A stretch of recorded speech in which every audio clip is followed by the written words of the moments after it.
হিল্লু guys, তো সেদিন সকাল সকাল রানুর এতগুলো পার্সেল চলে এসেছিল। এবার পার্সেল যখন এসেছে সেটা তো সাথে সাথেই রানুকে আনবক্সিং করতে হবে। যাই হোক, সব পার্সেলগুলোই এসেছিল ফ্লিপকার্ট থেকে। প্রথমে যেটা ওপেন করছি সেটা হচ্ছে ডট অ্যান্ড কির vitamin C plus E sorbet super bright moisturiser. এটা কিন্তু স্কিনের ডালনেস রিডিউস করতে এবং ডার্ক স্পট ফেড করতে অনেক সাহায্য করে। এবার আসি সেকেন্ড পার্সেলটায়। সেকেন্ড পার্সেলটা কিন্তু রানু বেশ মনের আনন্দেই খুলছিল, কিন্তু আরে আরে খুলতেই এসব কি দেখতে পেল, কি বেরোচ্ছে সব পার্সেলের ভেতর থেকে। তারপর পার্সেলের ভেতর আরেকটা পার্সেল, সেটাও কিন্তু বেশ ধৈর্য সহকারে খুললাম।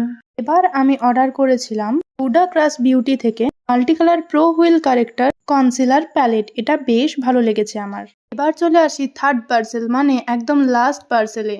এটাও কিন্তু এসেছে ফ্লিপকার্ট থেকেই, আর এটাতে আছে রানুর ভীষণ পছন্দের একটা জিনিস।